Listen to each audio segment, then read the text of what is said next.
أعوذ بالله من الشيطان اللعين الرجيم. بسم الله الرحمن الرحيم. الحمد لله رب العالمين والصلاة والسلام والتحية والإكرام على من اختاره من شجرة الأنبياء ومشكاة الضياء ومنهاج البادي والكتاب الهادي مولده بمكة وهجرته بطيبة على بها ذكره بحجة كافية وموعظة شافية أرسله بدين المشهور وعلم المأثور والكتاب المستور مولانا ومقتدانا وهادينا أبي القاسم محمد.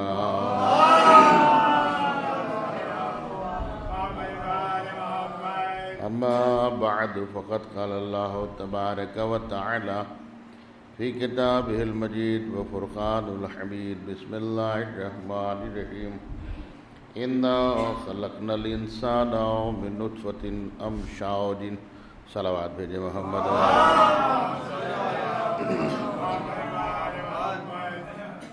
قبل سے کی سائے مبارکہ کے ذیل میں آپ حضرات کی خدمت میں کچھ فضیلت کے ابواب گوش گزار کیے جائیں. آپ حضرات کو گزارش ہے ایک سورہ فاتحہ کی تلاوت فرما کر بانی دستہ حاجی نواب مرزا مرحوم اور ایک سورہ فاتحہ برائے سال ثواب مرحوم دستہ حیدریہ کی روح ارسال.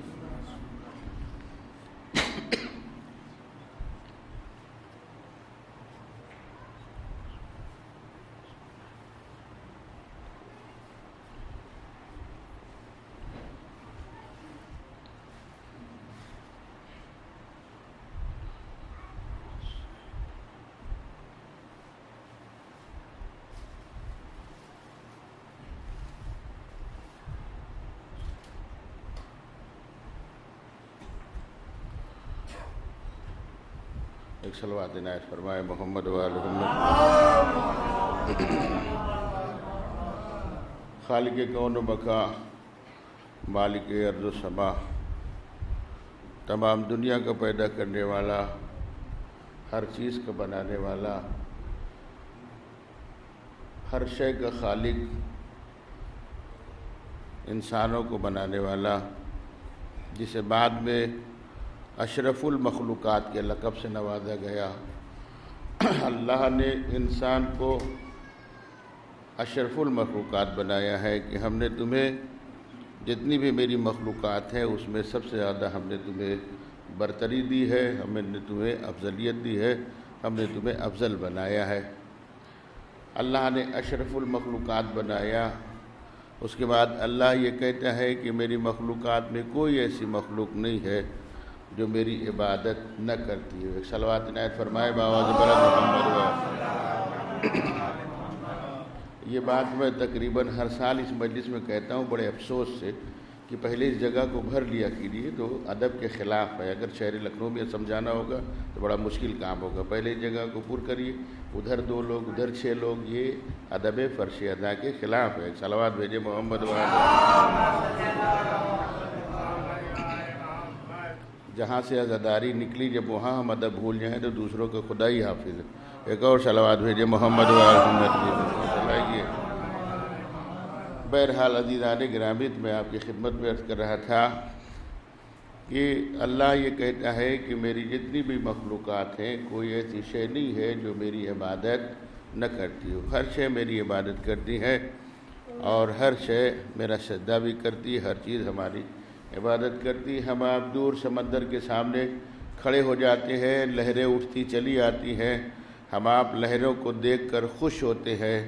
اللہ یہ کہتا ہے کہ یہ میری عبادت کرتی ہے. ہم آپ جھیل کے سامنے کھڑے ہو جائیں، جہاں تک ہماری نظریں جاتی رہتی ہے، ایک منزل میں آ کے رک جاتی ہے. سنگریزوں کو آپس میں ٹکراتے ہوئے دیکھ کر ہم آپ خوش ہوتے ہیں. اللہ یہ کہتا ہے کہ یہ میری عبادت کرتی ہے. بزرگوں نے ہمیں بتایا ہے جب صبح نمودار ہوتی ہے، چڑیا چہکتی ہے، تو بزرگوں نے یہ بتایا، دادا نے یا دادا کے جو ہمسن رہے ان لوگوں نے بتایا یہ چڑیا کا چہکنا اس بات کی علامت ہے کہ صبح نمودار ہو چکی ہے۔ اللہ نے چڑیا کو بھی اتنا شعور دیا ہے، پہلے وہ جگتی ہے، پھر اللہ کی عبادت کرتی ہے، عبادت کرنے کے بعد ایک مکان سے دوسرے مکان، دوسرے مکان سے تیسرے مکان، تیسرے مکان سے چوتھے مکان، ایک آنگن سے دوسرے آنگن، دوسرے آنگن سے تیسرے آنگن، تب کہیں اسے کچھ دانے مل جاتے ہیں تو وہ کھا لیتی ہے۔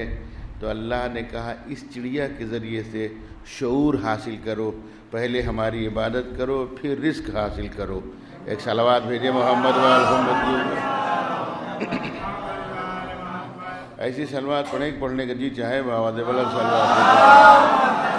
تو عزیزان گرامی، اللہ نے کہا ہے کہ اس کے ذریعے سے عبرت حاصل کرو کہ پہلے یہ اٹھتی ہے، ہماری عبادت کرتی ہے، بعد میں اپنا رزق تلاش کرتی ہے۔ وہ الگ مسئلہ ہے کہ جناب امیر المومنین حضرت علی ابن ابی طالب علیہ السلام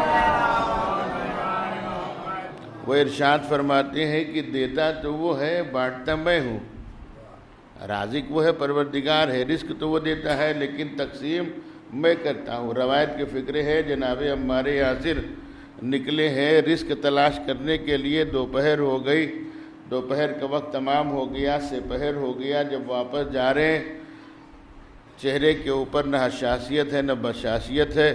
راستے میں جناب امیر سے ملاقات ہوئی، امیر علیہ السلام نے پوچھا عمار کیا بات ہے؟ کہا سرکار روزی حاصل کرنے کے لیے گیا تھا، بہت تلاش کیا، مجھے رزق نہیں ملا، مسکرائے، جیب کے اندر ہاتھ ڈالا، کچھ اشرفیاں نکالی، لو عمار یہ تمہارا حصہ ہے، تم نکلے تو تھے حاصل کرنے کے لیے، محنت تو تم نے کی ہے تو یہ تمہارا حصہ بنتا ہے، لو عمار دنیا سمجھتی نہیں ہے، دیتا وہ ہے، بانٹتا ہی تو علی ہے۔ ایک صلوات بھیجے محمد، دنیا تو سمجھتی نہیں ہے۔ ایک بآواز بلند صلوات، بآواز بلند محمد۔ اچھا کبھی کبھی میں یہ بات کہہ بھی دیتا ہوں، ہو سکتا ہے کسی صاحب کو محسوس بھی ہو، لیکن اس کو برا نہ مانیے گا۔ خدا نہ خواستہ اگر ہماری کمر میں تکلیف ہے یا پیر میں تکلیف ہے، آج 60% لوگ گھٹنوں کے شکار ہیں، تو وہ کرسی کے اوپر بیٹھیں تو اچھا لگتا ہے۔ جو آدمی ٹھیک ٹھاک ہو، مطلب صحت بھی ہے، پیر بھی صحیح ہے، ہاتھ بھی صحیح ہے، اور اس کے بعد بھی ہم کرسی کے اوپر بیٹھے، یہ ہماری سمجھ سے باہر ہے۔ اس کا مطلب یہ ہے کہ ہم آج تک سمجھے ہی نہیں کہ فرش ادا کے اوپر پہلے بیٹھتا کون ہے۔ ایک صلوات بھیجے محمد وآلہ محمد۔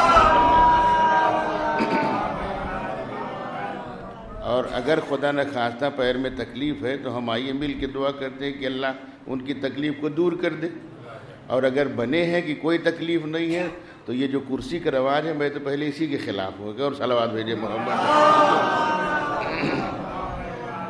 ایک اور بہتر صلوات بھیجے محمد وآلہ محمد کے اوپر۔ مسئلہ یہ ہے، معاف کیجئے گا، ہم نے عزاداری کو اب آہستہ آہستہ رسم بنا لیا ہے۔ ہم نے عزاداری کو آہستہ آہستہ ایک ذاتیات کی طرف منسوب کر دیا ہے۔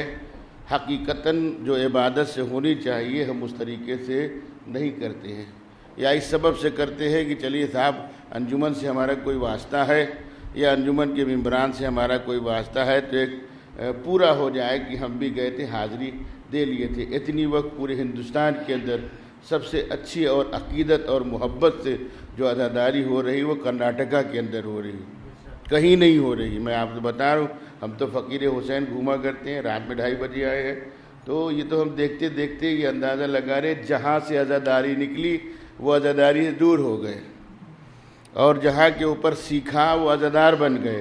ایک صلوات بھیجے محمد والے، جنہوں نے سیکھا وہ عزادار بن گئے۔ عزیزان گرامی، ہمارے ہاں لکھنؤ کے اندر 99% اعلان کیا جاتا ہے کہ آپ حضرات تشریف لے آئیے، مولانا صاحب آ چکے ہیں۔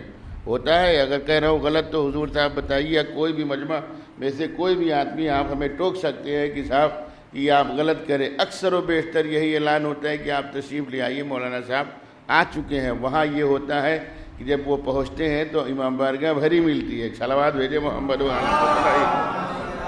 بہرحال یہ اپنا اپنا ذوق ہے، اپنا اپنا شوق ہے، اگر غیرت ہو تو بہت کچھ ہے اور نہ ہو تو کچھ بھی نہیں ہے۔ ایک جیتی جاگتی صلوات بھیجے محمد وآلہ۔ تو میں آپ کی خدمت میں عرض کر رہا تھا عزیزان گرامی کی اللہ نے شعور دیا ہے، ہر آدمی کو عقل دی ہے، اور اسی لیے اللہ نے سب سے پہلے جب پیدا کیا تو عقل کو پیدا کیا۔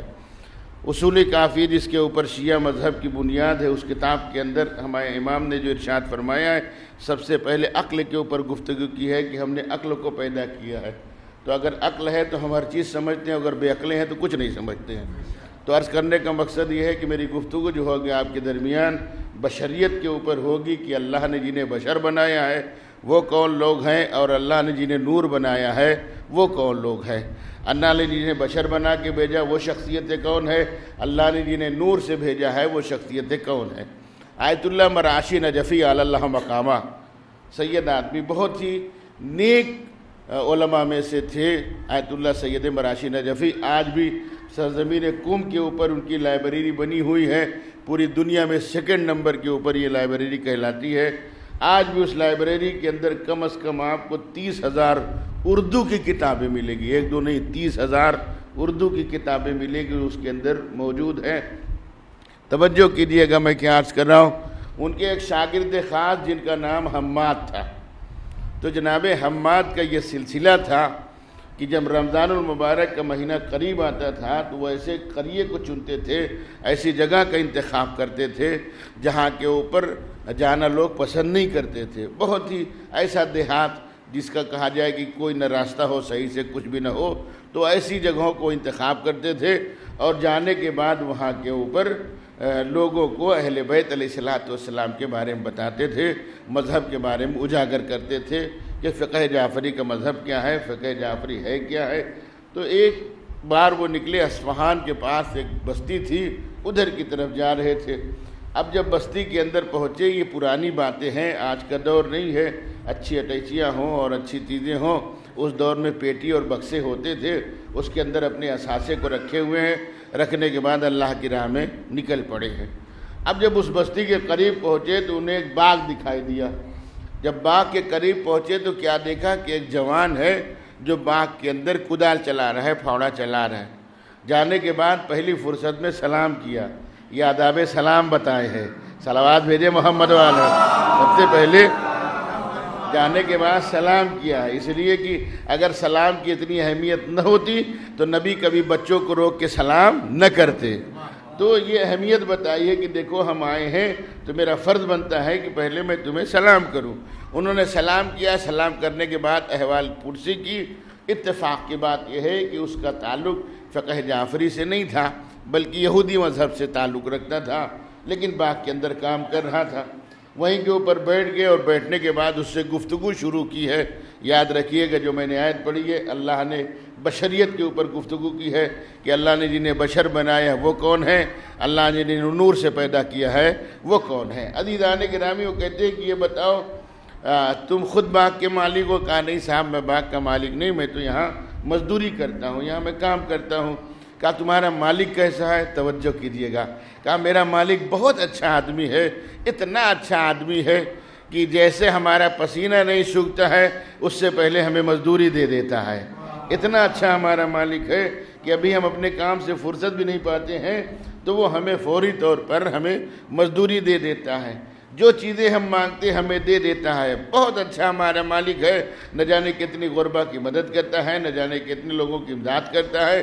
وہ اپنے مالک کے فضائل پڑھ رہا ہے۔ توجہ کیجئے گا میں کیا عرض کر رہا ہوں۔ فضائل پڑھ رہا ہے کہ ہمارے مالک کی فضیلت یہ ہے، ہمارے مالک کی فضیلت یہ ہے۔ اور اس کے بعد انہوں نے کہا اچھا یہ بتاؤ جب تم اپنے مالک کو بلاتے ہو تو تمہارا مالک تمہاری باتوں کے اوپر آواز دیتا ہے، لبیک کہتا ہوا آتا ہے؟ قاری صاحب بہت شان سے آتا ہے، جیسے ہم پکارتے ہیں تو ہماری آواز کے اوپر لبیک کہتا ہے۔ ہاں یہ بات ہے کہ اگر شہر کے اندر ہے تو جلدی سے آ جاتا ہے، اور اگر شہر سے باہر ہے تو 1-2 دن بھی لگتے ہیں، 3 دن بھی لگتا ہے، تب وہ ہمارے یہاں آتا ہے۔ کہا تب تو مالک تو تمہارا بہت اچھا ہے۔ کہا ہماری ہر بات کو سنتا ہے، ہر آدمی کی مدد کرتا ہے، ہمیں وقت سے پہلے پیسے دے دیتا ہے، ہمارا پسینہ نہیں سوکھتا اس سے پہلے ہماری مزدوری دے دیتا ہے۔ کہا بس فرق صرف یہ ہے کہ جب ہم اسے بلاتے ہیں تو آتا تو ضرور ہے، اگر شہر میں ہے تو آنے میں ٹائم لگتا ہے، 1-1.5 گھنٹہ مان لیجئے، یا اگر شہر سے باہر ہے تو 1-2 دن بھی لگ سکتے ہیں، تب وہ آتا ہے۔ تو اس نے پوچھا کہ یہ بتائیے آپ کا مالک کیسا ہے؟ میں کیا عرض کر رہا ہوں، ایک صلوات بھیجے محمد والا۔ اس نے حماد سے سوال کیا کہ یہ بتائیے کہ آپ کا مالک کیسا ہے؟ کہا ہمارے مالک کے اندر بھی بہت سی صفتیں ہیں، جیسے تمہارے مالک کے اندر صفتیں ہیں ویسے ہمارے مالک کے اندر صفتیں ہیں۔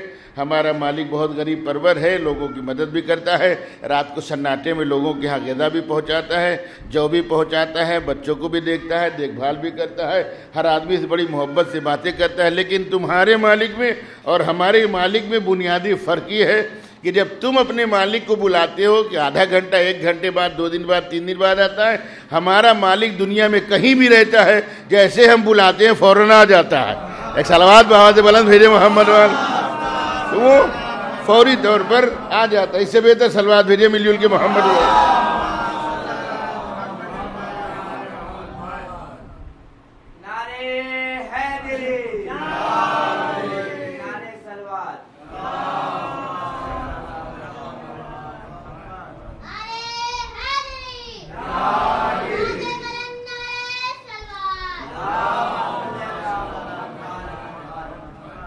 بھئی یہ سب باتیں ہم کو پہلے سے معلوم رہتی ہے، ایک ایک آدمی لکھ کے ہم کو نہ دیجیے گا اور صلوات بھیجیں محمد وال۔ بہرحال عزیزان گرامی، ایک جیتی جاگتی صلوات عنایت فرمائیت میں آپ کی خدمت میں تو عرض کرنے کا مقصد یہ ہے عزیزان گرامی، میں نے ایک منزل میں آپ کو روکا کہ ہمارے مالک کی صفت یہ ہے کہ کہیں بھی وہ رہتا ہے، کہیں بھی رہتا ہے، لیکن جیسے ہم بلاتے ہیں فوراً آ جاتا ہے۔ کہتا ہے تو ہمارے مالک میں جو صفتیں وہ ہے، لیکن آپ کے مالک کی صفت سب سے بڑی ہے، کہیں بھی رہتا ہے، بلانے کے اوپر آ جاتا ہے۔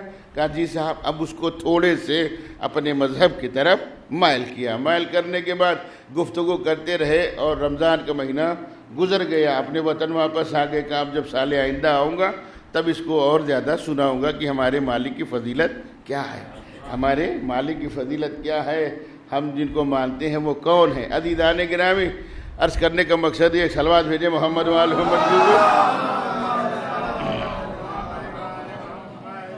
جتنے لوگ بیٹھے ہیں میرے سامنے وہی مل کے صلوات بھیج لیں محمد وال۔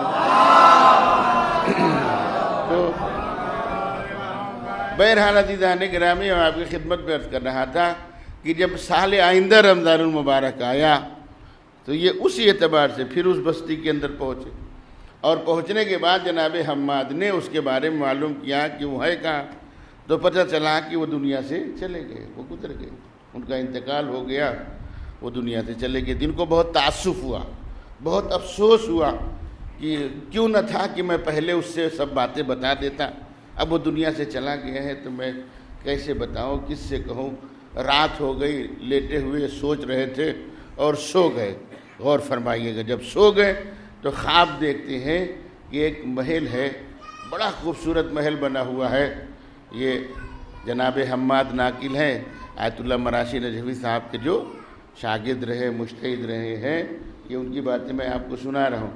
عزیزان گرامی، وہ کہتے ہیں کہ جب وہ سو گئے اور سونے کے بعد جناب حماد کہتے ہیں میں نے خواب میں دیکھا ایک نہایت ہی خوبصورت محل ہے، اس محل کے اندر وہی آدمی ٹہل رہا ہے، کیا عرض کر رہا ہوں، وہی شخص ٹہل رہا ہے۔ تو یہ اس کے پاس گئے، جانے کے بعد کہا یہ بتاؤ یہ جنت ہے؟ کہا نہ جنت تو نہیں، کہا پھر کیا ہے؟ کہا ایک جگہ ہے، ایک مقام ہے۔ کہا اس کس سبب سے ملا؟ کہا یہ تو اور میں نہیں جانتا ہوں، میں مر گیا تھا، میرے گھر والوں نے مجھے قبر کے اندر دفن کر دیا، فرشتوں نے مجھے سوال کرنا شروع کیا، میں جواب نہیں دے پا رہا تھا، تو میرے دماغ کے اندر ایک بات آئی، کیوں نہ میں اس کو بلاؤں، اس مالک کو بلاؤں جسے حماد بلایا کرتے تھے۔ میں کیا عرض کر رہا ہوں، توجہ فرمائیے گا، کیوں نہ میں اس کو بلاؤں جس کو حماد بلایا کرتے تھے۔ تو میں نہیں جانتا کہ وہ شخص کون تھا، لیکن میں نے یہ نیت کی کہ میں اسے بلا رہا ہوں جسے حماد بلاتے ہیں، ہر جگہ کے اوپر آ جاتا ہے۔ ابھی میں نے جیسے کہا قبر کے اندر ایک نور دکھائی دیا، جب نور کا حالت تمام ہوا ایک شخصیت دکھائی دی، اس نے مجھ سے گفتگو کی، تو میں نے کہا کہ بھائی آپ ہمارے بلانے پہ آئے ہیں، یہ بتائیے حماد نے آپ کی بڑی تعریف کی، کیا کبھی اپنا نام بھی بتائیں گے؟ کہا حماد نے تمہیں میرا نام نہیں بتایا، لیکن میں تمہیں بتا رہا ہوں، دنیا والے مجھے علی کے نام سے یاد کرتے ہیں۔ ایک صلوات بھیجے محمد وآل محمد۔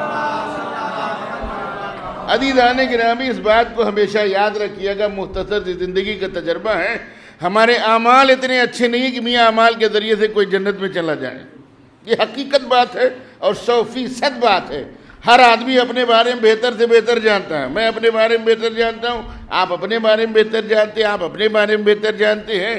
کوئی آدمی یہ نہیں کہہ سکتا ہے کہ میرے اعمال اتنے اچھے ہیں کہ اس اعمال کے ذریعے سے میں جنت میں چلا جاؤں. دنیا کے اندر بھائی ہے, بھائی کا حق مارے بیٹھا ہوا ہے, بڑی تمنا ہے جنت کی, سبحان اللہ, کیا کہنا ہے. بھائی ہے, اس کا حق مارے بیٹھے ہوئے ہیں, اس کے بعد صاحب ہم سب سے بڑے جنتی ہیں, سبحان اللہ. بہن کا حق مارے بیٹھے ہوئے ہیں, سبحان اللہ, ہم بہت بڑے جنتی ہیں. پڑوسی کا حق مارے بیٹھے ہوئے ہیں, اس کے بعد ہم جنتی ہیں. صلوات بھیجے محمد والے. عالمی یہ سوال یہ پیدا ہوتا ہے کہ یہ تمام چیزیں ہم اپنائے بیٹھے ہوئے ہیں, اور خواہش اور تمنا ہماری اتنی ہے کہ جنت کے ہم مالک ہیں. میاں اتنی آسان جنت نہیں ہے جتنی آسانی سے ملا بانٹ دیتا ہے. ایک صلوات بھیجے محمد والے. اتنی آسان جنت نہیں ہے جتنی آسانی سے آدمی دے دیتا ہے کہ صاحب یہ ہو گیا اور جنت یہ ہو گیا. اتنی آسان جنت ہوتی تو کبھی بھی اہل بیت علیہ السلام کے فرمان یہ نہ ہوتے کہ برزخ کا انتظام تم کر کے آؤ, جنت ہم دلائیں گے. ایک صلوات بھیجے محمد والے. جی ایسا نہ ہوتا کہ برزخ کا انتظام تم کر کے آؤ. ساری احوال پرسی یہیں, کتنا مارا, کس کا مارا, سب یہیں کے اوپر پوچھا جائے. کبھی کبھی مجھے تعجب ہوتا ہے, ہم بڑے خوش ہو کے ایسے افراد کے اوپر لعنت کرتے ہیں کہ ارے صاحب انہوں نے باغ کھا لیا تھا. ہم پہلا اپنے گریبان جھانک کے دیکھو کہ ہم نے کیا کیا کھایا ہے, کہیں ایسا نہ ہو پلٹ کے وہیں نہ آ جائے. مسئلہ یہ ہے, پہلے اپنے گریبان کو جھانک کے دیکھو. اپنے تو سوراخ دکھائی نہیں دیتے, دوسرے کا بڑا بڑا دکھائی دے رہا ہے. یہ فطرت بشریت ہے, اللہ نے اسے بشر بنایا ہے. اللہ نے کہا میں نے تمہیں اشرف المخلوقات بنایا ہے. عزیزان گرامی, کبھی بھی کوئی آدمی اپنے اندر انا نہ لیا ہے کہ مجھ سے بڑا کوئی نہیں ہے. اللہ سے اور اہل بیت سے بڑا کوئی نہیں ہے. اللہ اور اہل بیت سے بڑا کوئی نہیں ہے. کبھی کوئی یہ نہ تصور کرے کہ میں اس لیے کہ یہ میں شیطان کی علامت ہوتی ہے, اہل بیت کے چاہنے والوں کی علامت نہیں ہوتی ہے. ہمارے اندر صفت آ گئی مجھ سے بڑا کوئی نہیں, مجھ سے بڑا کوئی نہیں. اللہ نے جب پتھر کو پیدا کیا, جسے پہاڑ کہا جاتا ہے, اب جب پہاڑ خلق ہو گیا, اونچے اونچے پہاڑ ہیں, تو پہاڑ یہ تصور کر رہا ہے, کہہ رہا ہے کہ میں سب سے اونچا ہوں, میں سب سے بڑا ہوں, میرے اندر اتنی طاقت ہے, میرے اندر اتنی قوت ہے, جو مجھ سے لگے گا وہ چور چور ہو جائے گا. ایک جملہ استعمال کیا جاتا ہے, ہم سے جو بھی ٹکرائے گا وہ ختم ہو جائے گا. تو جب پہاڑ نے یہ اپنے اندر صفت پیدا کی کہ مجھ سے بڑا کوئی نہیں, اللہ نے کہا اچھا تمہارے اندر بھی یہ صفت آ گئی ہے, تو نہ صحیح تیرا سینہ چاک کر کے تیرے اوپر نباتات کو پیدا کروں. میں کیا عرض کر رہا ہوں, کیوں نہ ہو کہ تیرا سینہ چاک کر کے تیرے اوپر نباتات کو پیدا کروں. اللہ نے پہاڑ کا سینہ چاک کر کے اس کے اوپر درخت کو اگایا. اب جب درخت بڑا ہو گیا, لہلہانے لگا, تو درخت یہ کہتا ہے کہ میں اس سے بڑا ہوں. میں کیا عرض کر رہا ہوں, میں اس سے بڑا ہوں اس لیے کہ میں نے پہاڑ کے سینے کو شگاف کیا ہے. شگاف کرنے کے بعد میں بلند ہو گیا ہوں, میں اس سے اونچا ہو گیا ہوں, اس لیے میں سب سے بڑا ہوں. اللہ نے کہا اچھا تمہارے اندر بھی یہ صفت آئی ہے, تو نہ صحیح کہ میں جانور کو پیدا کروں. صلوات بآواز بلند بھیجے تمہارے اندر یہ صفت آئی ہے, تو نہ صحیح ہم جانور کو پیدا کریں. اللہ نے جانور کو خلق کیا. اب جانور نے لہلاتے ہوئے درخت کو کھانا شروع کر دیا. یہ اپنی اپنی صفت کی بات ہوتی ہے. پہاڑ نے کہا میں بڑا ہوں, اس کے اوپر درخت کو پیدا کر دیا.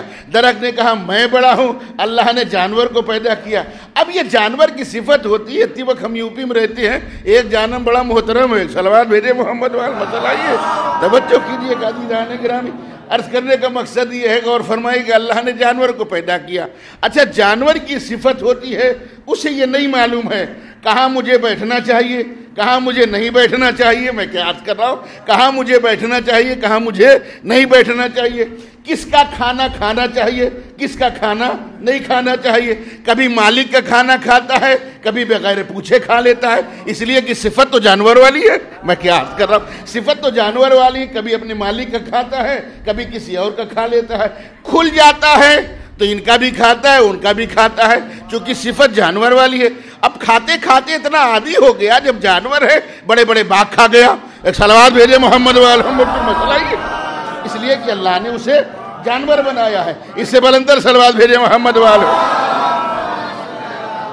اب جب وہ کھا گیا, چونکہ اس کی یہ صفت تھی, اس نے کھایا. اب اللہ نے اس کے بعد ایک چیز کو پیدا کیا جسے کہا جاتا ہے الانسان, انا خلقنا الانسان من نطفۃ امشاج، پورے قرآن کے اندر جہاں کے اوپر انسان کے ساتھ الف لام لگ جائے، مخصوص کیا جائے، تو یہاں کے اوپر اس انسان سے مراد ہم آپ نہیں ہے، بلکہ ایک ذات مقدسہ ہے جسے امیر المومنین حضرت علی ابن ابی طالب کہا جاتا ہے۔ ذرا اس سے بہتر سلوات عنایت فرمائے میں آپ کی خدمت میں عرض کروں۔ کوئی اور ذات مقدسہ نہیں ہے، یہ بشر ہے، اور اس کے بعد بشر کی فضیلت الگ ہے، اور جنہیں الانسان بنایا ہے ان کی فضیلت الگ ہے، اس لیے کہ وہ اور ہیں، ہم اور ہیں۔ ہم اگر بولیں گے تو ہماری تعریف کی جائے گی سورہ دہر کے اندر، اگر ہم بولیں گے تو کہا جائے گا الانسان و حیوان ناطقون، کون بول رہا ہے؟ وہ انسان جو حیوان ناطق ہے وہ بول رہا ہے۔ جب وہ بولیں گے تو آواز قدرت آئے گی، یہ قرآن ناطق بول رہے ہیں۔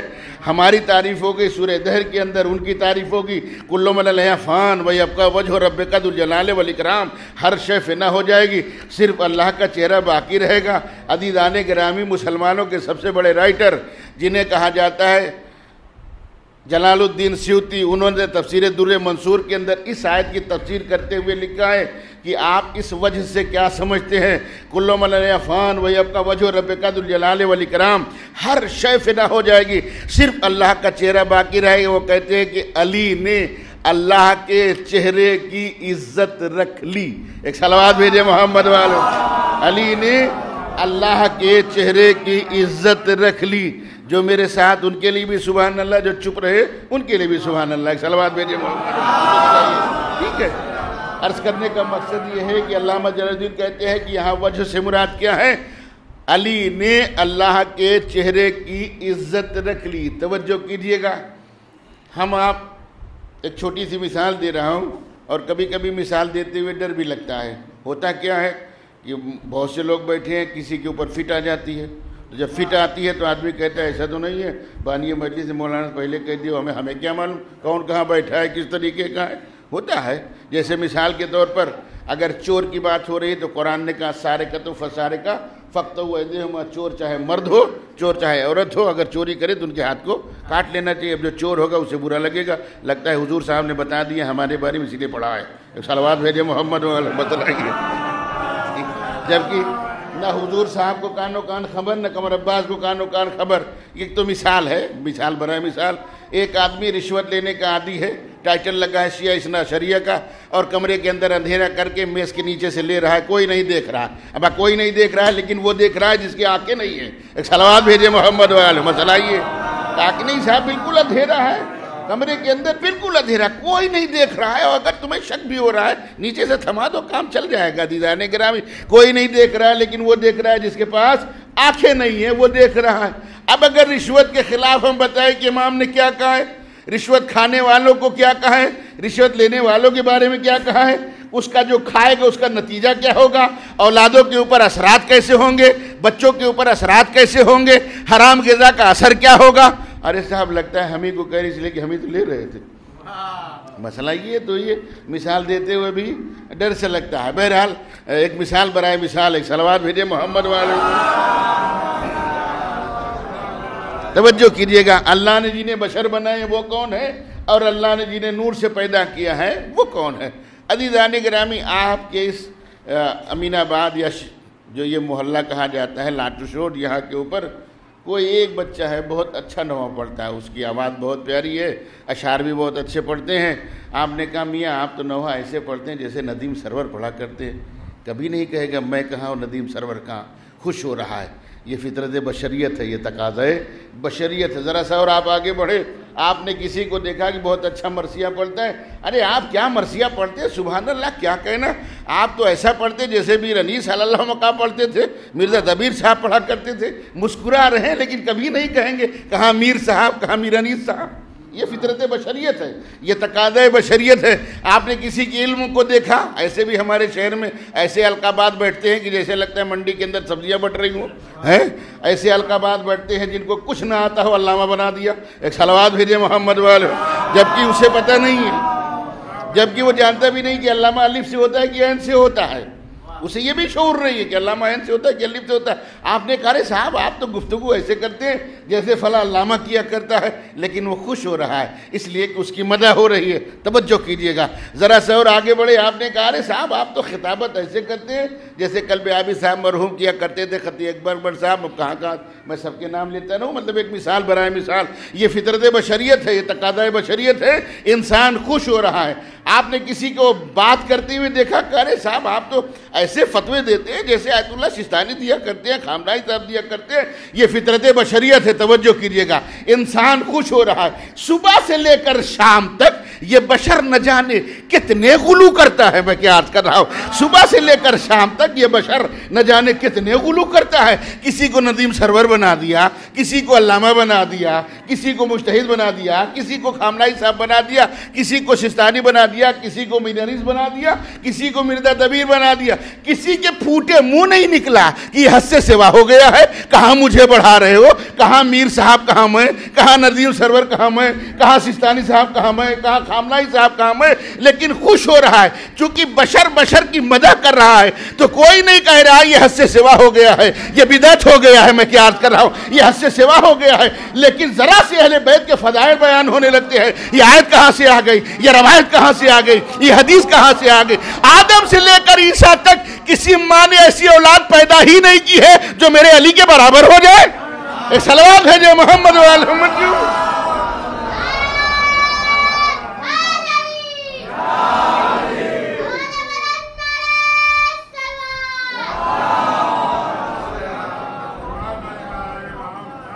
ایک اور صلوات عنایت فرمائیے کہ مل جل کے محمد و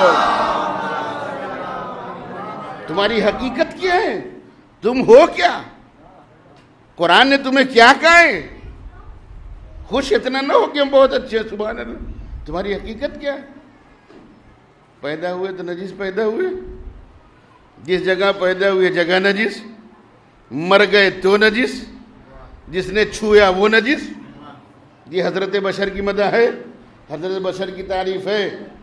اے بیٹا یہاں باتیں نہ کرو, بالکل ادھر ادھر بیٹھا لیجیے, ادھر کر بیٹھو, ادھر کر سکتے بیٹھو, اور ادھر کس کو الگ الگ بیٹھو, الگ الگ بیٹھو. ایک صلوات بھیجے محمد و آل محمد کی. نہیں, بچوں کو بھگائی نہیں, بٹھائیے, کم سے کم سیکھے, جانے, کچھ تو سنیں گے. کم سے کم ان بڑوس تو اچھے ہیں جو فرش ادا کی عظمت سمجھتے ہیں. ایک صلوات بھیجے محمد و آل محمد. ایک جگہ نہ جمع ہونے دیجیے, الگ الگ بیٹھے رہے, ایک دم باتیں نہیں کریں گے. بہرحال عزیزان گرامی, تو میں آپ کی خدمت میں عرض کر رہا تھا, غور فرمائیے گا. یہ ہے انسان, پیدا ہوئے ہیں میاں تو نجس پیدا ہوئے, جس جگہ پیدا ہوئے وہ جگہ نجس, مر گئے تو نجس, جس نے تمہیں چھویا وہ نجس. ہے نجاست کا انبار. میں کیا عرض کر رہا ہوں, ہے نجاست کا انبار. آنکھیں ملا رہے اس سے جو نور سے پیدا ہوا ہے. میں کیا عرض کر رہا ہوں, غور فرمائیے گا. آنکھیں ملا رہے ان سے جو نور سے پیدا ہوا ہے. اپنی خلقت کو سمجھو, پھر ان کے بارے میں سمجھنا اللہ نے جنہیں نور سے بنایا ہے. اہل بیت خلقی اعتبار سے بھی پاک, اگر ادب سے واقفیت ہے تو اپنے لب ہلا لیجئے گا. اہل بیت خلقی اعتبار سے بھی پاک, اہل بیت خلقی اعتبار سے بھی پاک. میں کیا عرض کر رہا ہوں, اہل بیت خلقی اعتبار سے بھی پاک, اہل بیت خلقی اعتبار سے بھی پاک. تمہاری منزلت الگ ہے, اہل بیت کی منزلت الگ ہے. عزیزان گرامی, ہماری اور آپ کی مدح ہوگی سورہ دہر کے اندر. ان کا قصیدہ پورا قرآن پڑھے گا. ایک صلوات بھیجے محمد وال.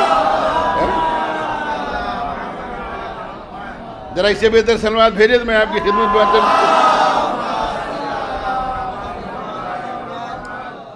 میرے عزیزو, کتاب کا حوالہ سن لیجیے. خود کتاب کا نام ہے سلونی سلونی, مصر سے چھپی ہوئی ہے اور 6 جلدوں میں ہے, عربی میں ہے, ابھی اس کا ترجمہ نہیں ہوا. اس کی دوسری جلد ہرے کلر کی ہے. اس کے اندر یہ روایت ہے جو میں آپ کی خدمت میں مستقل مسلسل جو ہے وہ 3 روایتیں میں آپ کی خدمت میں عرض کرنے جا رہا ہوں. ایک صلوات ایسی پڑھیں کہ پڑھنے کا جی چاہے. ایک صلوات دے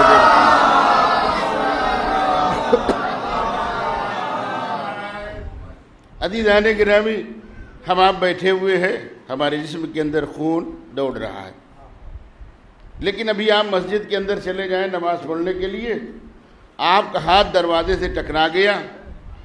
کبھی کبھی ویلڈنگ کرنے والا جو راڈ لگاتا ہے وہ نقطہ رکھ کے بھول جاتا ہے، جس کا نتیجہ یہ نکلتا ہے کہ اس کے اندر تیزی پیدا ہو جاتی ہے۔ آپ متوجہ نہیں تھے اور آپ گئے، اور جانے کے بعد آپ کا ہاتھ لگ گیا اور بہت تیز سے خراش پیدا ہو گئی۔ نتیجہ کیا نکلا کہ فرش کے اوپر خون کے قطرات ٹپکے۔ اب جب خون کے قطرات ٹپکے تو آپ انتظار کر رہے ہیں اپنے مولانا صاحب کا کہ جو ہے وہ تشریف لے آئیں تو ہم ان سے پوچھیں، جو نماز پڑھاتے، سرکار یہ بتائیے یہ جو خون گرا ہے یہ نجس ہے یا پاک ہے؟ توجہ کیجئے گا، اپنے ذہن کو بالکل بلند رکھیے گا۔ عزیزان گرامی، ہم انتظار کے قائل ہیں الحمدللہ، اور محشر تک قائل رہیں گے۔ اب جب مولانا آئے، ہم نے کہا سرکار میں آیا تھا نماز پڑھنے کے لیے، میرا ہاتھ دروازے سے ٹکرا گیا، خون کے قطرات فرش مسجد کے اوپر گرے، یہ بتائیے خون نجس ہے یا پاک ہے؟ مولانا صاحب نے کہا یہ حضرت بشر، میں کیا عرض کر رہا ہوں، یہ حضرت بشر، یہ تمہارا خون گرا ہے اس لیے فرش مسجد نجس ہو گیا۔ جب تک اسے پاک نہ کیا جائے اللہ کی عبادت نہیں ہو سکتی، یہاں نماز نہیں ہو سکتی ہے۔ مسجد کے اندر اگر ہمارا خون گر جائے، بشر کا خون گر جائے، اس وقت تک اللہ کی عبادت نہیں ہو سکتی ہے جب تک کہ فرش مسجد کو پاک نہ کیا جائے، فرش مسجد کو دھویا نہ جائے۔ اس کا مطلب یہ بنتا ہے کہ اگر بشر کا خون اللہ کے گھر میں گر جائے تو اس وقت تک عبادت نہیں ہو سکتی ہے جب تک کہ اسے پاک نہ کیا جائے۔ میرا سلام ہو ابو طالب کے لال کے اوپر، میں کیا عرض کر رہا ہوں، میرا سلام ہو ابو طالب کے لال کے اوپر۔ 19ویں رمضان کو ضربت لگی، خون کے قطرات فرش مسجد کے اوپر گرے۔ آج بھی شیشے کے اندر پیک ہیں، جنہوں نے زیارت نہیں کی اللہ آپ کو دن دکھائے، آپ تشریف لے جائیں، آج بھی شیشے کے اندر پیک ہے۔ کیوں نہ کسی مجتہد نے، کیوں نہ کسی آیت اللہ نے فتویٰ دیا یہ خون ہٹایا جائے۔ اس کا مطلب یہ ہے کہ جو 19 رمضان کو گرا تھا وہ بشر کا خون نہیں تھا، نورانی بشر کا خون تھا۔ ایک صلوات بھیجے محمد و آل محمد کی، کسی اور کا خون نہیں تھا، یہ نورانی بشر کا خون تھا۔ عزیزان گرامی، اور یہ باتیں پڑھی بھی جاتی ہے اور کتابوں کے اندر بھی میں نے حوالہ دیا، اس کے اندر موجود ہے۔ چاہنے والوں نے، عزیزوں نے، رشتہ داروں نے، بچوں نے جناب امیر کو اٹھایا، گلیم کے اندر رکھا، رکھنے کے بعد گھر کی طرف روانہ ہوئے۔ جب گھر قریب آیا ایک منزل کے اوپر، مولا نے کہا کہ ان سے کہہ دو واپس چلے جائے جو رمضان میں پڑھا جاتا ہے، وہاں میں آپ کو لے کے نہیں جانا چاہتا۔ آئے اور آنے کے بعد بستر بچھا دیا گیا، تکیہ لگا ہوا ہے۔ اس دور کا جو سب سے بڑا طبیب تھا، اللہ اکبر، اس دور کا جو سب سے بڑا طبیب اور حکیم تھا محمد حنفیہ، اسے بلا کے لے کے آئے۔ آنے کے بعد اس نے مولا علی کے زخم کو دیکھا، زہر کے اثر کو دیکھا، دیکھنے کے بعد علاج کرنا شروع کیا۔ یہ 19 رمضان کی بات ہے، علاج کر کے چلا گیا۔ 20 رمضان مبارک آئی، 20ویں رمضان کو پھر طبیب آیا۔ دوپہر کا وقت ہے، سپہر کا وقت ہے، اب چاہے 3 بجے مانیے، چاہے 4 بجے یا 2 بجے، جو بھی لفظ سپہر ہے، سپہر کا وقت ہے۔ طبیب نے دیکھا، مولا علی کو دیکھا، حالات کو دیکھا، زہر کے اثر کو دیکھا، محمد حنفیہ کو بلایا۔ محمد حنفیہ، اب تمہارے بابا کے اندر سکت نہیں ہے کہ آپ کے بابا گفتگو کریں۔ توجہ کیجئے گا، غور کیجئے گا میں کیا عرض کر رہا ہوں۔ اور مولا علی کے دروازے ایک جنب غفیر لگا ہے مسلمانوں کا۔ ہر مسلمان چاہ رہا ہے کہ میں علی کی زیارت کر لوں، میں علی کی زیارت کر لوں، میں علی سے ملاقات کر لوں، میں علی سے ملاقات کر لوں۔ آیت پیش نظر رکھیے گا، انا خلقنا الانسان من نطفۃ امشاج، اے حضرت بشر، ہم نے تمہیں ملی جلی چیزوں سے پیدا کیا ہے۔ جو ایسے پیدا ہوئے وہ اور ہیں، جو نور سے پیدا ہوئے وہ اور ہے۔ توجہ کیجئے گا عزیزان گرامی، جانے جاتے کہا محمد حنفیہ، اب تمہارے بابا کے اندر سکت نہیں ہے کہ آپ کے بابا گفتگو کریں۔ اب ان کے اندر ایسے حالات نہیں کہ وہ بولے۔ مسلمانوں کا لگا ہے مجمع، ایک جنب غفیر جناب امیر کے دروازے لگا ہوا ہے۔ کون نہیں چاہتا ہے کہ میں علی کے چہرے کی زیارت کر لوں، میں علی سے ملاقات کر لوں۔ توجہ کیجئے گا، یہ کہہ کے طبیب چلا گیا۔ مولا علی نے کوہنی کا لیا سہارا، دیوار سے لگائی ٹیک، ایک بار تو ارشاد فرمایا، محمد حنفیہ میرے دروازے لگا ہے مسلمانوں کا مجمع، ان سے کہو میرا بابا کہہ رہا ہے سلونی سلونی۔ میں کیا عرض کر رہا ہوں غور پر، میرا بابا کہہ رہا ہے سلونی سلونی۔ ایک مرتبہ محمد حنفیہ کہتے ہیں بابا آپ کو طبیب نے کیا ہے بولنے سے منع، ارشاد فرمایا میرے لال اس کے پاس جتنا دنیاوی علم تھا، میں کیا عرض کر رہا ہوں، اس کے پاس جتنا دنیاوی علم تھا، اس نے اپنے دنیاوی علم کے مطابق میرے زخم کو دیکھا، زہر کے اثر کو دیکھا، تو اس نے کہا اب علی گفتگو نہ کرے، لیکن میں تمہارا باپ علی ہوں، میں تم سے کہہ رہا ہوں، میرے دروازے لگا ہے مجمع، ان سے کہو میرا بابا کہہ رہا ہے جو کچھ پوچھ رہا ہوں پوچھ لو۔ یا علی، آپ کو طبیب نے کیا ہے بولنے سے منع، آپ کیوں بول رہے ہیں؟ کہا قمر عباس ابھی تو بولنے کا وقت آیا ہے، میں کیا عرض کر رہا ہوں، ابھی تو بولنے کا وقت آیا ہے۔ لوگوں نے منع کیا ہے کہ نہ بولے، طبیب نے منع کیا ہے نہ بولے، لیکن علی بول کے دنیا والوں کو پیغام دے رہے ہیں۔ میرے سر کے اوپر لگی ہے ضربت، طبیب نے کیا ہے بولنے سے منع، جب اس حالت میں بھی علی کا دماغ اپنی جگہ کام کر رہا ہے۔ ایک صلوات بھیجئے محمد و آل محمد۔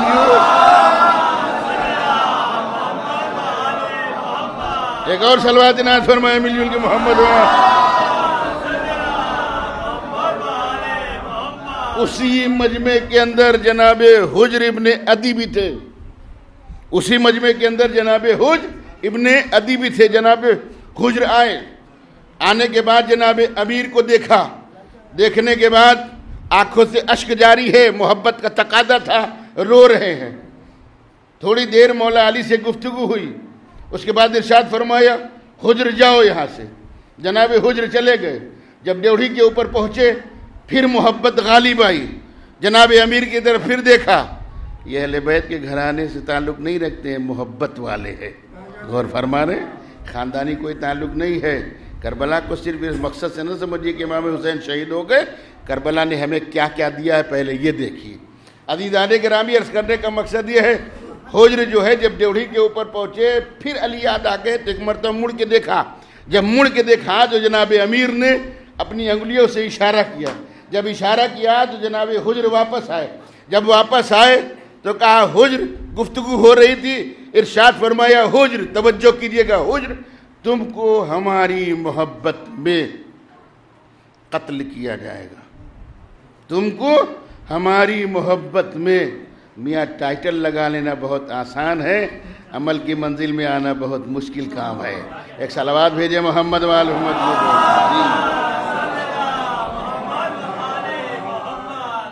ٹھپا لگا ہے اسنا شریعہ کا، لیکن ایسے ایسے ہمارے عمل ہیں کہتے ہوئے شرم آتی ہے۔ صلوات بھیجے محمد و آل محمد۔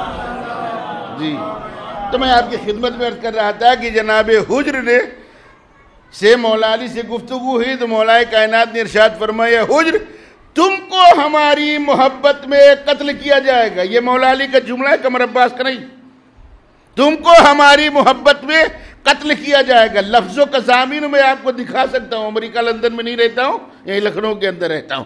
آپ دیکھیے کتاب کا حوالہ بھی دیا، اس کے اندر ارشاد فرمایا تم کو ہماری محبت میں قتل کیا جائے گا۔ جناب حجر کے آنسو جو نکل رہے تھے وہ رک گئے، چہرے کے اوپر مسکراہٹ آ گئی۔ میں کیا عرض کر رہا ہوں، روتے ہوئے اشک رک گئے، چہرے کے اوپر مسکراہٹ آئی۔ ارشاد فرمایا اے میرے مولا یہی تو حجر سننا چاہ رہا تھا۔ ایک صلوات عنایت فرمائے میں آپ کو سنائے، یہی تو حجر سننا چاہ رہا تھا۔ عزیزان گرامی باہر نکلے، جناب امیر کے شان کا قصیدہ پڑھ رہے ہیں، جدھر دیکھیے قصیدہ پڑھ رہے ہیں، ادھر دیکھیے تو قصیدہ پڑھ رہے ہیں۔ اب ظاہر سی بات ہے اس دور میں بھی اہل بیت کا قصیدہ لوگوں کو پسند نہیں تھا، آج کے دنوں میں بہت سے لوگوں کو قصیدہ پسند نہیں ہے۔ آج کے دور میں بھی اہل بیت علیہ السلام کا قصیدہ ہر آدمی کو پسند نہیں ہوتا ہے۔ تو جو اس وقت کا حاکم تھا، کیا کریے گا، ایسے ویسے کے نام لے کے جس سے ممبر کی توہین ہو جائے، ایک صلوات بھیجے محمد وال۔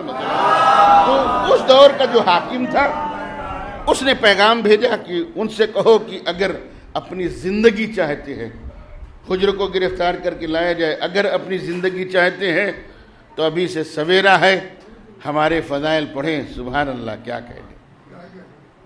جہاں ان کا مزار بنا ہے سیریا کے اندر، وہی 30 کلومیٹر دور جہاں وہ شہید ہوئے تو وہیں مزار بنا ہوا ہے، وہیں پہنچے تھے۔ ادھر سے پھر قاصد پہنچا، پولیس والے ان کو گرفتار کر کے لے کے آ رہے، کہا حجر اگر تم یہ چاہتے ہو کہ تمہاری زندگی بچ جائے تو بہتر یہ ہے کہ ہمارے حاکم کے فضائل پڑھو۔ توجہ کیجیے گا، اپنوں میں گفتگو کرنا میاں بہت آسان ہے، منافقوں میں بولنا بہت مشکل کام ہے۔ کوئی نہیں سوائے حجر کے ان کے بیٹے کا، اور کوئی نہیں، کوئی بھی نہیں ان کا چاہنے والا۔ کہ اچھا اگر چاہتے ہو کہ ہم فضائل پڑھیں تو ممبر بناؤ، ویسے ہی بنوایا جیسے غدیر میں بنا تھا۔ ممبر بناؤ، اور جب ممبر بنا اس کے اوپر تشریف لے کے جانے کے بعد خاندان عصمت و طہارت کے فضائل پڑھنا شروع کر دیے۔ اب سب دیکھ رہے یہ کیا ہو گیا؟ پوچھا حجر یہ کیا کر رہے ہو؟ کہا تمہیں معلوم نہیں، اسی لیے تو ممبر بنایا گیا ہے۔ میں کیا عرض کر رہا ہوں؟ کہا اچھا فضائل پڑھو۔ کہا اب اس کے اوپر نہیں پڑھوں گا، تھوڑی سی بلندی رکھو۔ اب جب بلندی کی گئی اس کے اوپر گئے، اور جانے کے بعد بیان کرنا شروع کیا، تمہارا بادشاہ یہ، اس کا ددیال یہ، اس کا ننیال یہ، اس کے خاندان والے ایسے جن کے خاندان کی عورتوں کی لکڑیاں چنتے چنتے گزر گئی زندگیاں۔ اب دیکھ رہے یہ کیا ہو رہا ہے؟ کہا یہ کیا کر رہے ہو؟ کہا عجیب آدمی ہو، اہل بیت کے فضائل بیان کروں تو نہ اچھا لگے، تمہارے بادشاہ کے فضائل بیان کروں تو بھی نہ اچھا لگے، یہ کون سی بات؟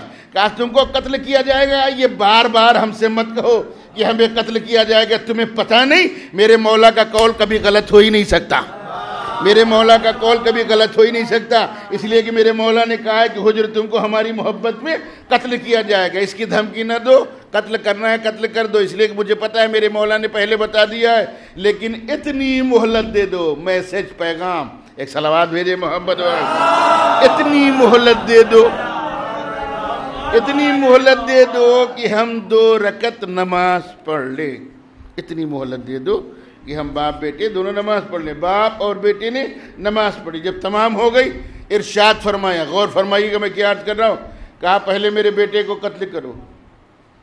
میاں ہے کوئی جو اکیلی اولاد جس کے اوپر انسان کی پوری نسل برقرار ہو اپنے جوان بیٹے کو قتل کرا دے؟ تاریخ پڑھیے، آسانی سے ہم سن لیتے ہیں، آسانی سے بحث ہو جاتی ہے۔ کہا پہلے میرے بیٹے کو قتل کرو۔ جوان بیٹا باپ کی نگاہوں کے سامنے قتل ہو گیا۔ قاتل نے پوچھا حجر تم نے یہ کیا کیا؟ کہا تمہیں پتہ نہیں، مولا علی کے پاس اٹھتا بیٹھتا ہوں، بہت کچھ سیکھا ہے علی سے، بغیر سبب میں نے اپنے بیٹے کو نہیں قتل کروایا۔ کہا کیوں کروایا ہے؟ کہا اس لیے میں نے پہلے اپنے بیٹے کو قتل کروایا، ہو سکتا ہے تم مجھے قتل کر دیتے، میرے بیٹے کو گرفتار کر کے لے کے جاتے، حاکم شام کے سامنے کھڑا کرتے، حاکم شام میرے بیٹے کو گورنری دیتا، حاکم شام میرے بیٹے کو وزیر بناتا، حاکم شام اشرفیوں کے دہانے کھول دیتا۔ توجہ کیجئے گا، ہو سکتا ہے میرے بیٹے کا ایمان بدل جاتا، اور جب تک قیامت نہ آتی میری نسل کے اندر بغض علی والے پیدا ہوتے رہتے۔ ایک صلوات بھیجے محمد والے محمد کی اوپر۔ ایک اور صلوات عنایت فرمائے محمد والے عزیزان گرامی، اللہ نے جنہیں بشر بنایا ہے وہ اور ہے، اللہ نے جنہیں نور سے پیدا کیا ہے وہ اور ہے۔ اب جو بھی مجلسیں ہو رہی پورے شہر کے اندر، پوری دنیا کے اندر، بعنوان الوداعیہ مجلسیں ہر جگہ ہو رہی۔ امام حسین علیہ السلام بڑے مظلوم تھے، اہل بیت علیہ السلام کے اوپر بہت ظلم ڈھایا گیا۔ یہ فرش ادا، یہ ذکر آل محمد کسی کا بھی محتاج نہیں ہے، کوئی آئے چاہے نہ آئے، بیٹھے چاہے نہ بیٹھے، مجلس سنے چاہے باہر باتیں کرے، یہ کسی کا محتاج نہیں، کسی کا بھی، نہ سننے والے کا نہ پڑھنے والے کا۔ اس ذکر کا وعدہ اللہ نے کیا جب تک قیامت نہیں آئے گی ذکر ہوتا رہے گا۔ کبھی بشر تصور نہ کرے کہ میں نہیں جاؤں گا تو مجلس نہیں ہوگی، فلاں صاحب پڑھنے نہیں آئیں گے تو مجلس نہیں ہوگی، نہ، اس ذکر کا وعدہ اللہ نے کیا جب تک قیامت نہیں آئے گی یہ ذکر ہوتا رہے گا۔ یہ تو آپ عبادت سمجھ کے عبادت کیجئے، اپنے وقت کو غنیمت سمجھیے، عبادت سمجھ کے عبادت کیجئے، جتنی دیر فرش ادا کے اوپر بیٹھیے فرش ادا کی عظمت کو سمجھیے، کبھی کسی عزادار کو حقیر مت سمجھیے، کبھی کسی عزادار کو حقارت کی نظر سے مت دیکھیے، یہ نہیں معلوم کس کے بغل میں کون کہاں بیٹھا ہوا ہے، اگر انسان جان جائے تو بہت باعث فضیلت کی بات ہے۔ عزیزان گرامی، مجلسوں کی بہت عظمت ہے، فرش ادا کی بہت عظمت ہے۔ جلدی سے میں ایک روایت پڑھ رہا ہوں اور اپنے اصلی مقصد کی طرف آ رہا ہوں۔ ہمارے چوتھے امام امام زین العابدین علیہ الصلوۃ والسلام، اللہ اکبر، جب کربلا کی صعوبتیں برداشت کرنے کے بعد آپ کے چوتھے امام آئے اور آنے کے بعد مدینے میں رہنا شروع کیا ہے۔ چاہنے والا آیا، آنے کے بعد کہا سرکار میرے گھر کے اوپر ایک خوشی ہے، میرے گھر کے اوپر ایک عروسی ہے۔ عروسی کہا جاتا ہے شادی اور خوشی کو، فارسی کی لفظ ہے عروسی۔ آپ میرے یہاں چلیے۔ امام نے ارشاد فرمایا تمہیں معلوم نہیں جب سے ہمارے اوپر واقعات کربلا سرزد ہوئے ہیں ہم کسی کے خوشی میں شریک نہیں ہوتے۔ عظمت سمجھیے فرض ادا کی، اہمیت سمجھیے عزاداری کی۔ عزیزان گرامی، اس نے بہت اصرار کیا، جب اصرار کیا تب ارشاد فرمایا اگر تو یہ چاہتا ہے کہ سید سجاد تیرے یہاں آئے تو خوشی کرنے سے پہلے فرش ادا بچھاؤ۔ اللہ اکبر، اپنے یہاں خوشی کرنے سے پہلے فرش ادا بچھاؤ، اور فرش ادا بچھانے کے بعد میرے جد کا ماتم کیا جائے۔ سید سجاد ایسی محفل میں چلنے کے لیے تیار ہے۔ مولا اتنی چھوٹی سی شرط، کہا تیرے نظر میں چھوٹی ہوگی لیکن یہ بہت بڑی شرط ہے۔ فرش ادا بچھا دیا گیا، مجلس ہو رہی ہے، امام تشریف لے آئے۔ جب امام تشریف لے آئے بانی مجلس نے امام کو اس جگہ کے اوپر بٹھایا جہاں صدر محفل کی حیثیت سے آدمی کو بٹھایا جاتا ہے۔ تھوڑی دیر کے بعد بانی مجلس اپنے دوسرے کام میں مصروف ہو گیا۔ اس نے کیا دیکھا کہ امام دکھائی نہیں دے رہے۔ جو ہمارے ہاں ایک شوق ہو گیا ہے مجلسوں کے اندر تماش بین کی طرح کھڑا ہو کے جیسے لگ رہا ہے مداری ہو رہا ہے، کھیل ہو رہا ہے، تماشا دیکھا جاتا ہے۔ یہ افسوس ہے ہماری قوم کے اوپر۔ ایک صلوات بھیجئے محمد وعلی۔ بس میری مجبوری یہی ہے کہ قمر عباس حق کہہ دیتے ہیں اور الحق کو مرن، حق جو ہوتا ہے وہ کڑوا ہوتا ہے۔ بہرحال عزیزان گرامی، یہ ایک فطرت بن چکی ہے ہمارے یہاں، ایک فطرت ہو چکی ہے، چاہے وہ خامنائی صاحب یہاں بیٹھ کے پڑھنے آئے یا سستانی صاحب آئیں، جس کو کھڑا ہونا ہے وہ کھڑا ہی رہے گا۔ تو فرش ادا کی عظمت نہ سمجھتا ہے نہ سمجھے گا، یہ اس کی غلطی نہیں، اس نے کچھ سیکھا ہی نہیں تو جانے کیا۔ ایک صلوات بھیجے محمد والے۔ تو عرض کرنے کا مقصد کیا ہے، امام آئے، اور جب امام آئے تو امام کو بانی مجلس نے اس جگہ کے اوپر بٹھایا جہاں کے اوپر صدر مجلس کی حیثیت سے امام کو بٹھایا۔ امام بیٹھے ہوئے، تھوڑی دیر کے بعد وہ اپنے دوسرے کام میں مصروف ہو گیا۔ اب جو نظر اٹھی تو کیا دیکھا کہ امام دکھائی نہیں دے رہے۔ اب اپنی نظروں کو اور بلند کیا تو کیا دیکھا، ہمارے آپ کے چوتھے امام وہاں بیٹھے ہوئے ہیں جہاں سے مجلس میں داخل ہونے والے داخل ہوتے ہیں۔ جو مومنین داخل ہو رہے مجلس کے اندر، جس دروازے سے امام وہاں کے اوپر تشریف فرما ہے، دوڑا ہوا آیا، آنے کے بعد ہاتھوں کو جوڑا، سرکار آپ یہاں کیوں بیٹھے ہوئے؟ کہا تجھے معلوم نہیں ہے میری آنکھیں جو دیکھ رہی ہے وہ تیری آنکھیں نہیں دیکھ رہی۔ اللہ اکبر، میرے جد یہاں بیٹھے ہوئے ہیں، میرا دادا یہاں بیٹھا ہوا ہے، میرا نانا یہاں بیٹھا ہوا ہے، میرا بابا یہاں بیٹھا ہوا ہے، کیسے ہو سکتا ہے سید سجاد اس بز میں جا کے بیٹھ جائے؟ آپ سمجھے فرش ادا کی وقت کیا ہے۔ عزاداری کو عبادت کے طور کے اوپر مناؤ، عبادت کے اعتبار سے، رسم کے طور پر نہ منائیے۔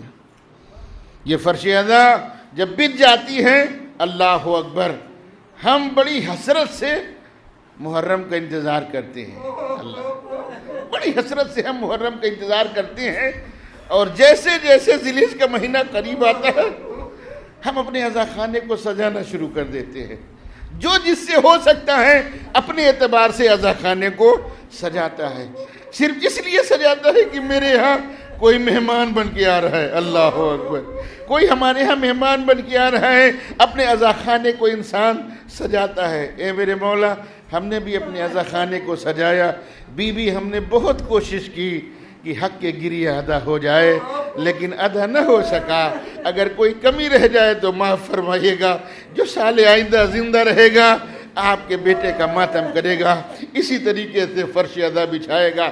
اور امام ارشاد فرماتے ہیں جب تمہارے آنسو نکل آئے دعائیں ضرور کیا کرو۔ اللہ اکبر، امام ارشاد فرماتے ہیں جب تمہارے آنسو نکل آئے تو دعائیں ضرور کیا کرو، اس لیے کہ دعائیں مستجاب ہوتی ہے۔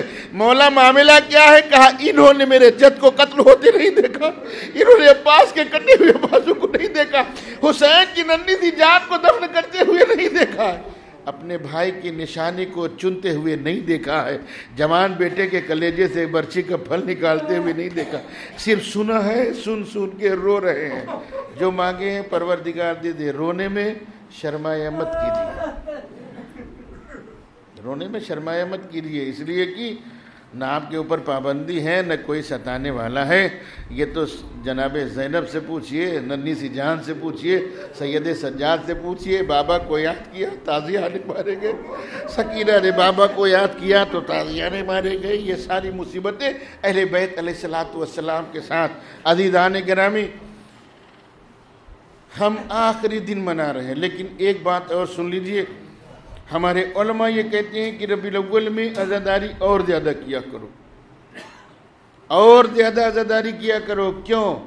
دلیل دی ہے اس کی کہ فاطمہ ابھی یتیم ہوئی ہے۔ اللہ اکبر! فاطمہ ابھی یتیم ہوئی ہے، فاطمہ کے بابا کا سایہ فاطمہ کے سر سے ابھی اٹھا ہے، اس لیے اور زیادہ عزاداری کیا کرو۔ اللہ اکبر!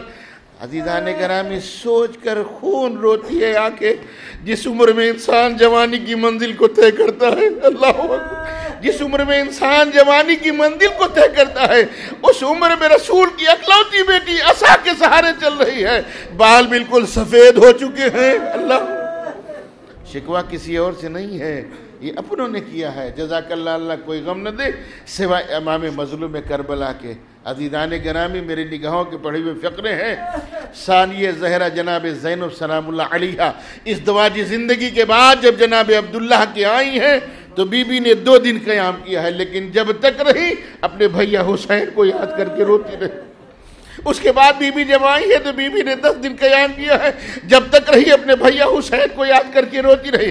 حسنین تشریف فرما ہے، مولا علی بیٹھے ہوئے، اپنے گھر سے ایک فرد کو بلایا، کہا جاؤ آج بہت دن ہو گئے، مجھے بیٹی کی خیریت معلوم نہیں ہوئی، ذرا معلوم کر کے آؤ۔ آیا، آنے کے بعد دق الباب کیا، جناب عبداللہ نکلے، کہا خیریت پوچھنے آیا ہوں، کہا رو کے رہے اور تو نہیں جانتا، اتنا ضرور جانتا ہوں کہ جب سے آئی ہے اپنے بھیا حسین کو یاد کر کے بہت روتی ہے۔ اللہ اکبر! جب وہ واپس آیا، حسنین بیٹھے ہوئے تھے، امام نے پوچھا کیا خبر لے کے آیا؟ کہا سرکار میں نے جب پوچھا تو اتنا بتایا، اپنے بھیا حسین کو یاد کر کے بہت روتی ہے۔ عزیزان گرامی، جیسے یہ جملے سننے تھے، علامہ دربندی تحریر فرماتے ہیں حسین بہت تیزی کے ساتھ زینب کے گھر کی طرف چلے ہیں۔ جانے کے بعد ڈیوڑھی کے اندر قدم رکھا، اس حجرے میں پہنچے جس حجرے کے اندر بی بی آرام فرما رہی تھی۔ کیا دیکھا؟ آنکھیں بند ہیں، آنکھوں سے اشک جاری ہے۔ حسین نے جگانا مناسب نہیں سمجھا، ایک ہلکا سا جھروکا بنا ہوا تھا، ہلکی ہلکی کچھ کرنیں آ رہی تھی جو حجرے کے اندر آ رہی تھی۔ ایک مرتبہ حسین نے دوست سے اباکو اتارنے کے بعد ادھر کرن آ رہی تھی ادھر کر دیا۔ تھوڑی دیر کے بعد جب زینب کی آنکھیں کھلی، کیا دیکھا؟ سامنے ماجایا کھڑا ہوا، سامنے ماجایا کھڑا ہوا ہے۔ اے میرے بھیا، اے میرے لال، اے میرے دل جان حسین، تم کب آ گئے؟ میری بہن مجھے آئے ہوئے بہت دیر ہو گئی، لیکن تم سو رہی تھی، میں نے جگانا مناسب نہیں سمجھا۔ میں نے دیکھا ہلکی سی کرن تھی جو حجرے کے اندر آ رہی تھی، مجھے یہ گوارا نہیں ہے تمہارے حجرے کے اندر ہلکی سی کرن آ جائے۔ اللہ اللہ فریاد، 11ویں محرم ہے، سب کے ہاتھ پسے مردن بدھے ہوئے ہیں۔ ایک مرتبہ زینب نے دور سے دیکھا سید سجاد کا چہرہ متغیر ہو رہا ہے۔ علی کی بیٹی نے اپنے آپ کو ڈھانکے سے گرایا، آہستہ آہستہ قریب آئی۔ اے میرے لال سید سجاد، کیا تم بھی میرا ساتھ چھوڑ دو گے؟ اے میرے لال سید سجاد، کیا تم بھی میرا ساتھ چھوڑ دو گے؟ اے پھوپھی اماں، آپ نہیں دیکھ رہی ہیں، انہوں نے اپنے ناپاک کشتوں کو دفن کر دیا۔ ارے جس کا جوان بیٹا موجود ہو، اس کے باپ کا لاش بے گورن کفن پڑا ہوا ہے۔ زینب آہستہ آہستہ لاش حسین کے قریب پہنچی۔ پہنچنے کے بعد عجیب و غریب جملہ کہا ہے، اے میرے بھیا حسین، اے میرے دل جان حسین، اے میرے عزیز حسین، تمہیں یہ گوارا نہیں تھا ہمارے حجرے کے اندر ہلکی سی گرن آ جائے۔ آج بہن اتنا مجبور ہے، بہن کے پاس رضا بھی نہیں ہے، تمہارا لاشا دھوپ میں پڑا ہوا۔ جزاک اللہ، اللہ کوئی غم نہ دے سوائے امام مظلوم کربلا۔ سب کے ہاتھ پسے گردن بدھے ہوئے، اللہ اکبر۔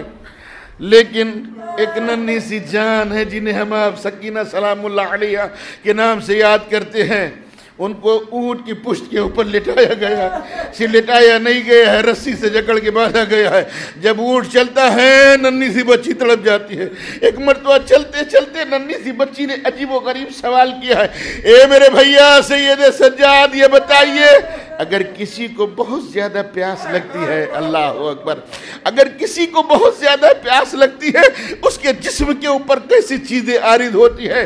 آپ کے چوتھے امام نے ہتھکڑیوں کو سنبھالا، آپ کے چوتھے امام نے بیڑیوں کو سنبھالا، ارشاد فرمایا میری بہن اگر کسی کو بہت زیادہ پیاس لگتی ہے اس کی سب سے پہلی علامت یہ ہے اس کے ہونٹ خشک ہو جاتے ہیں۔ جب پیاس کی شدت اور آگے بڑھتی ہے زبان کے اندر لکنت پیدا ہو جاتی ہے، جب پیاس کی شدت اور آگے بڑھتی ہے انسان کے اوپر غشی طاری ہو جاتی ہے، جب پیاس کی شدت اور آگے بڑھتی ہے انسان بے ہوش ہو جاتا ہے۔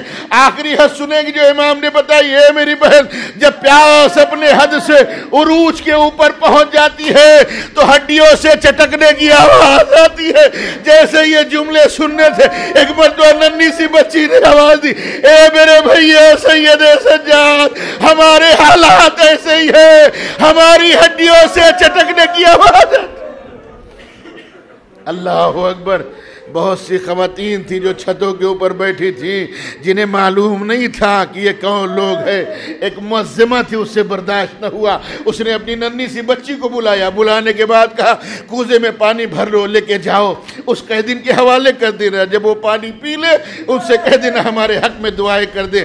اللہ اکبر۔ ننھی سی بچی نے کوزے کو بھرا، بھرنے کے بعد ثانیہ زہرا کی خدمت میں لے کے آئی، یہ بچی بڑی پیاسی لگتی ہے آپ اسے پانی پلا دیجئے، لیکن جب پانی پی لیجئے گا تو ہمارے حق میں دعائیں کیجئے گا۔ اللہ اکبر، ہمارے حق میں دعائیں کیجئے گا۔ ایک مرتبہ ثانیہ زہرا نے ارشاد فرمایا شاید تجھے معلوم نہیں ہے ہم آل محمد ہیں، پہلے یہ بتا تیری دعا کیا ہے؟ میری ماں نے مجھے کہہ کے بھیجا ہے آپ دعا کر دیجئے جیسے یہ بچی یتیم ہوئی ہے خدا نہ کرے کائنات میں کوئی بچی یتیم ہو۔ ایک مرتبہ علی کی بیٹی نے اپنے ہاتھوں کو بلند کیا، بارے الہ جیسے میری یہ بچی یتیم ہوئی ہے خدا نہ کرے کائنات میں کوئی بچی یتیم ہو۔ ننھی سی بچی نے شام غریبہ کا جلا ہوا دامن پھیلایا، اے میرے اللہ جیسے میں یتیم ہوئی ہوں خدا نہ کرے کائنات میں کوئی بچی یتیم ہو۔ تمہاری دوسری دعا کیا ہے؟ میری ماں نے مجھے کہہ کے بھیجا ہے کہ آپ دعا کر دیجئے کہ ہم حج کے لیے چلے جائیں۔ بی بی نے دعا کی، ننھی سی بچی نے آمین کہا۔ تمہاری تیسری دعا کیا ہے؟ اللہ اکبر، میری ماں نے مجھے کہہ کے بھیجا ہے آپ دعا کر دیجئے ہم مدینے چلے جائیں۔ اللہ اکبر، جیسے لفظ مدینہ سنا زینب کا دل بھر آیا، نوکے نیزہ کی طرف دیکھا ہے میرے بھیا حسین آج زینب اتنا مجبور ہو گئی ہے، مجھے کوئی جانتا نہیں کس نے بھیجا ہے؟ میری ماں نے بھیجا ہے۔ کہا تیری ماں وہ چھت کے اوپر بیٹھی ہے، جہاں اپنی ماں کو بلا کے لے کے آ۔ ننھی سی بچی دوڑی ہوئی گئی، جانے کے بعد کہا اماں اماں وہ قیدین آپ کو بلا رہی ہے، اماں لگتا ہے وہ آپ کو جانتی ہے کیا؟ اللہ اکبر۔ اس معزمہ نے جلدی سے رضا ڈالی، ڈالنے کے بعد زینے کو طے کیا، طے کرنے کے بعد بی بی کی خدمت میں آئی، آپ نے ہمیں بلایا ہے؟ ہاں ہاں ہم نے تمہیں بلایا ہے، تم نے دعائیں کروائی تھی، ہم نے تمہاری 2 دعا کر دی، لیکن یہ بتاؤ تم مدینے کیوں جانا چاہتی ہو؟ کہا ہم مدینے کو جانتی؟ ہاں ہاں ہم مدینے کو جانتے ہیں، مدینے میں ایک محلہ ہے جس محلے کا نام محلے بنی ہاشم ہے، آپ محلے بنی ہاشم کو جانتی؟ ہاں ہاں ہم محلے بنی ہاشم کو جانتے ہیں، محلے بنی ہاشم میں گھرانہ آباد ہے جس کے اندر ہمارے آقا حسین، ایک گھرانہ آباد ہے جس کے اندر ہمارے آقا حسین رہتے ہیں۔ بھائی کا نام لیا گیا، زینب کا دل بھر آیا، اے میرے بھیا حسین آج زینب اتنا مجبور ہو گئی ہے، مجھے کوئی نہیں جانتا۔ ہاں ہاں ہم حسین کو جانتے ہیں۔ اللہ اکبر۔ اس گھر کے اندر چھوٹے چھوٹے انو محمد رہتے ہیں، آپ جانتی ہیں؟ ہم جانتے ہیں۔ اس گھر کے اندر ہم شکل نبی رہتا ہے جس کا نام اکبر ہے، آپ جانتی ہیں؟ ہم جانتے ہیں۔ ایک ایک کا نام لیتی رہی، بیوی جواب دیتی رہی۔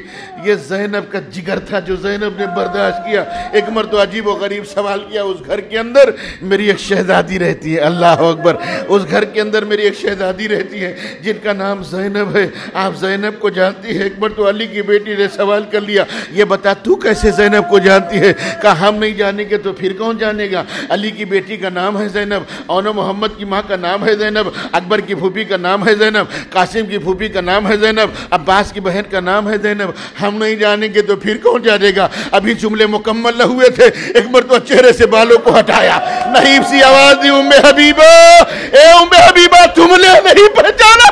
ارے میں تیری شہزادی زینب ہوں۔ جیسے چہرے پہ نظر پڑی، منہ پہ تماچے مارے، اے بی بی یہ کیا ہو گیا؟ پورا گھر کربلا میں لٹ گیا. وہ دیکھ نوکے نیزہ کے اوپر میرے بھیا حسین کا سر ہے, وہ دیکھ علی اکبر کا سر ہے, وہ دیکھ اونو محمد کا سر ہے, وہ دیکھ قاسم کا سر ہے, ہاتھوں میں ہتھکڑیاں, پیروں میں بیڑیاں, کوئی اور نہیں ہے, میرا لال سید سجاد ہے. اللہ اکبر. بس مجلس تمام ہو رہی میرے عزیزو, مجلس تمام ہو رہی ہے. اللہ اکبر. شاید 2 یا 4 دقیقے بس مجلس تمام میرے عزیزو. جب یہ لوٹا ہوا قافلہ مدینے واپس آیا ہے, تمام بیویوں نے اپنے آپ کو ناکے سے گرایا ہے. علی کی بیٹی نے بھی اپنے آپ کو ناکے سے گرایا. زینب کوہنیوں کے بل چلتے ہوئے قبر رسول کے اوپر آئی ہے. اے میرے نانا زینب آ گئی ہے, اے میرے نانا زینب آ گئی ہے. قید خانہ شام میں سکینہ کو چھوڑائی نانا, کربلا میں حسین کو چھوڑائی نانا, بازاروں میں ہمیں گھمایا گیا نانا. اے میرے نانا ہم ظلم بیان کرے نانا, لوگ ہمارے اوپر صدقے کی کھجوریں پھینک رہے تھے نانا, زینب نے یہ بھی برداشت کیا نانا. اے نانا اکبر کو کربلا میں چھوڑائی نانا, قاسم کو کربلا میں چھوڑائی نانا. نانا ہمیں قید خانے کے اندر رکھا گیا, ایسا قید خانہ تھا رات کو شبنم آتی تھی, دن کو دھوپ پڑتی تھی. اے نانا ہم نے سب کچھ برداشت کیا. ایک مرتبہ کہتے کہتے علی کی بیٹی نے گٹری کو کھولا, کھولنے کے بعد ایک کرتے کو نکالا جو خون میں ڈوبا ہوا تھا. اے میرے نانا حسین کو نہیں لے کے آئی ہو, حسین کے خون میں ڈوبا ہوا کرتا لے کے آئی ہو. یہ کہہ کے زینب نے قبر مطہر کے اوپر ڈالا. جیسے قبر کے اوپر ڈالا لرزہ پیدا ہو گیا. اے میری نواسی اٹھا لے, نانا آپ سے ایک کرتا نہیں دیکھا گیا, میرا ماجایا میری نگاہوں کے سامنے ذبح. اے میرے نانا میرا بھیا میری نگاہوں کے سامنے ذبح ہو رہا تھا, میرا بھیا پانی مانگ رہا تھا نانا, کسی نے پانی بھی نہیں دیا نانا. اللہ اکبر. زینب بیان کرتی رہی, بیان کرتے کرتے بس مجلس تمام ہو رہی میرے عزیزو. نانا ہمیں بڑا ستایا گیا نانا. اور ایک مرتبہ کہتی ہے نانا, اے میرے نانا, پھر بھی زینب آپ سے کوئی شکوہ نہیں کرتی ہے. اے میرے نانا چلتے چلتے اتنا ضرور کہوں گی, اے میرے نانا اگر ان نامحرموں کا مجمع نہ ہوتا زینب پشت کھول کے دکھا دیتی. اے نانا کیا سوغات میں تازیانے بھی ملتے ہیں نانا. ایک مرتبہ آواز آئی, اے میری نواسی صبر کرو, اے میری نواسی